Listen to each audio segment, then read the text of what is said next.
Our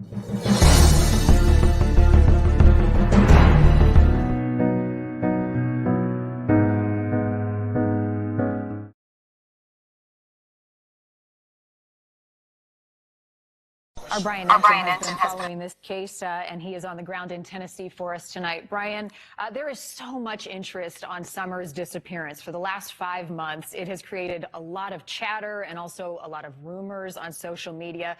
What is it like being on the ground there, talking to people in this community? Yeah, a lot of rumors on social media, Marnie, that's for sure. It's such a mysterious case. It's also very, very sensitive, and you realize that when you're here. This is a rural part of Tennessee, sort of everyone knows everyone. There are a lot of people that frankly did not want us to come here, and they don't want anyone from the outside here digging into the case. But the bottom line is Summer Wells has now been missing for 5 months. Today is the 5-month anniversary. Again, strange circumstances. Basically just vanished from her home while her mother was there, her younger brothers and her grandma also on the property. And up until this point, law enforcement say they have no leads. Brian, Summer's parents haven't done a whole lot of interviews apart from that Dr. Phil interview we just showed. I know that you were in touch with them today. What are they saying? Yeah, it was a challenge talking to them today, but we finally sort of made it happen just within the last couple of hours. Earlier this evening, we talked to Don Wells, Summer's dad. Candace Wells, the mother, would not come down and talk to us. They would not allow us on their property. We're going to show you all of that, show you the entire exchange tomorrow night on News Nation. But what they say is that Candace, the mother, is extremely emotional right now. Obviously, she has been through a lot over the last 5 months. She just was on Dr. Phil. They said it was even a struggle getting her to go to Dr. Phil because she's been so upset about everything that's gone on. But obviously, anyone following this case has a lot of questions for her and for the father, Don. Here's a little bit of our exchange from just a couple of hours ago.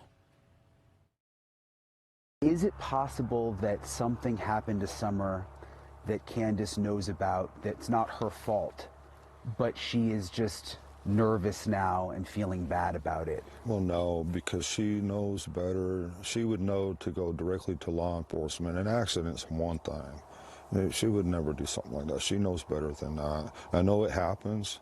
It does happen with people, but no.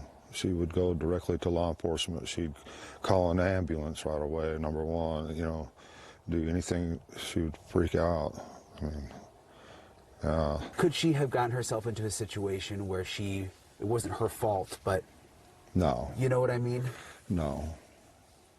No. No. She's a good mother. She loves her children. She's not going to allow any situation like that. The biggest mistake she might have made is maybe choosing some wrong friends, which is, you know, it happens. It was interesting there. He said she made some wrong friends. We talked a lot more about that. It was a long conversation. We're going to have it all for you coming up tomorrow night. Marnie? I look forward to that, choosing some wrong friends. Brian, before I let you go, police say this is still a priority, one of the biggest cases that they have covered. They're still trying to find out what happened to Summer. What's your plan to talk to police? Yeah, we also plan to talk to the sheriff tomorrow. We know that while there are no new leads, there have been things happening behind the scenes, we're told. So we're expecting to get some kind of update tomorrow on the investigation. All right, Brian Entin in Tennessee tonight. Brian, we'll see you tomorrow for that. Thank you. Having investigated and solved hundreds of cases across the country. He now hosts the YouTube show called The Interview Room, and Chris is joining us tonight. He has been looking very closely at the case of Summer Wells as well. We appreciate your time, Chris. 2 things you said on your podcast recently that caught my attention covering this case. The first is 5-year-olds just don't vanish. And the second thing you said is in every investigation, you follow the evidence. So where is this evidence leading you right now with your experience? Well, thank you so much for inviting me here tonight. I'm grateful. And I think right now the evidence is potentially pointing towards somebody very familiar with that property in relationship to having access to that property. Why do you believe that? Well, it's based, on a couple of things. One, obviously, what we call the victim continuum, where you look at what, if you have like an L-shape type of graph, you have environment, situation, circumstance on the left side, and then you would have low, medium, high risk on the right side. And what you want to ask, a couple of questions to is not necessarily how did this victim disappear, but rather why was this victim selected? And you then, inquire into what was the environment, what was the situation, and what was the circumstance. And then you ask, are those activities low, medium, or high risk activities?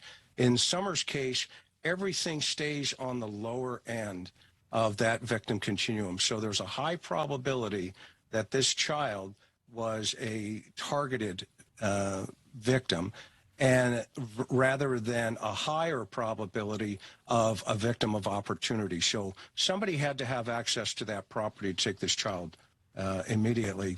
That was my first opportunity or my first thought process. The parents are, they're having to answer some very tough questions. They have said they have nothing to do with it. What do you think?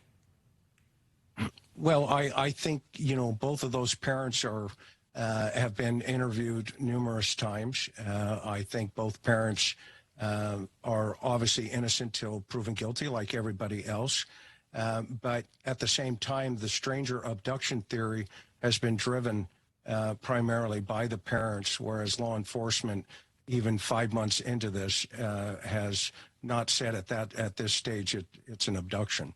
And listening to Brian's interview, as we just did, where Don said the only thing that she may have done, speaking about his wife Candace, was choose some wrong friends. I hadn't heard him say that anywhere else until tonight. What do you make of that comment? I think that's a very interesting comment. Maybe she chose some wrong friends. Well, that would go towards the victim continuum hypothesis that somebody would have access to that property, potentially known to those parents. Chris, I know you went down to Tennessee to find out who Summer was, kind of get a sense of her environment. And when you saw her room in the basement of the house, you say you had a good understanding. Will you elaborate on what you mean by that? Yeah, I mean, I think we can all agree, that 5-year-olds just don't vanish from their homes, from their basements. And in this situation, I wanted to see in relationship to what a potential suspect could see. What were the access points? Could somebody have been lying in wait in the basement?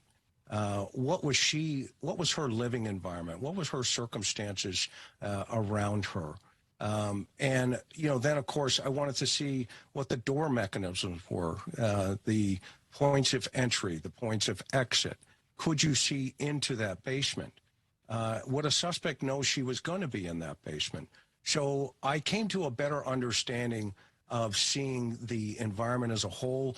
There is no door between the parents' room and Summer's room, and it's just a brick wall. It's cold, it's damp, it was disheveled. You can tell, there were some other, things going on there. And Summer was kind of encapsulated to me in that room. And that's, I came to a better understanding of her victimology in relationship to being a 5-year-old child potentially. And missing tonight, just vanished. Chris McDonough, we appreciate your time on this case. We'll have you back and talk about it more. Hopefully at the next juncture, we'll have some more information. Yes, ma'am. Thank you for the invite. Thank you. Thanks for watching. Click the red subscribe